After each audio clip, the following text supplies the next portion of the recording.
This is a culmination of a relationship between Mushrooms Canada and the Biomass group that started about 1.5 years ago.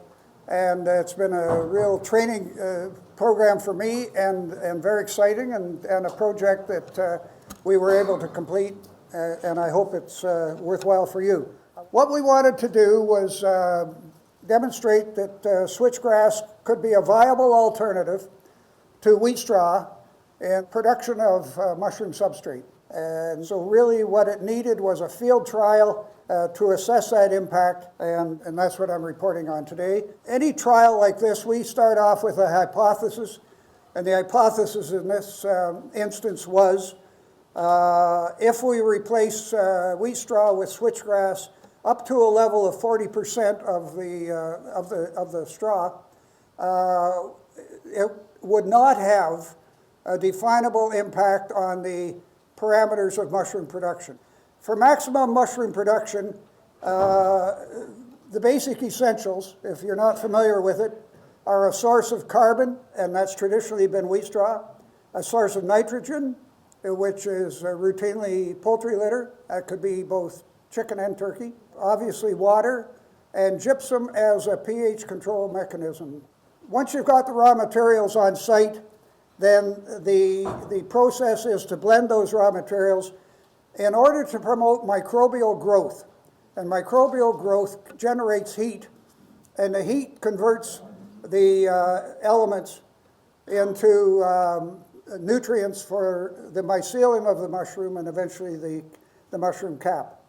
And during that process, because of the heat, etc., the substrate is pasteurized. So this was a field trial that was completed in the fall of 2014. And fortunately, we had a cooperating farm that could start a new batch of substrate every week, and we could follow that batch of substrate through the blending process, the pasteurization process, the introduction of the spawn, which is really the seed stock of mushrooms, and then the production phase and quality of the mushrooms. There were 4 treatments. First one, obviously, we needed a standard. What was that farm getting with 100% wheat straw? We followed 7 different crops. We're strictly 100% wheat straw to establish a standard. We had the first treatment level was 15% switchgrass. Second set of trials, 30% switchgrass. And lastly, 40% switchgrass in 2 crops. One of the first observations was we had some long straw. And by long straw, I'm going to talk about 24 inches.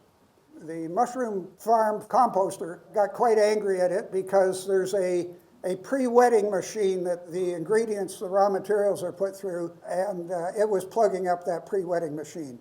So we then went to what we called short straw, which is 12 inches or less, and the plugging up of the machine didn't happen. The volume of mushrooms produced for all switchgrass crops fell within the normal range of production from 100% wheat straw. The replacement up to 40% of wheat straw with switchgrass does not impact the schedule of crop cycles or the volume or quality of mushrooms harvested. And I think that sort of opens the door and gives some validity to all the discussions we've had.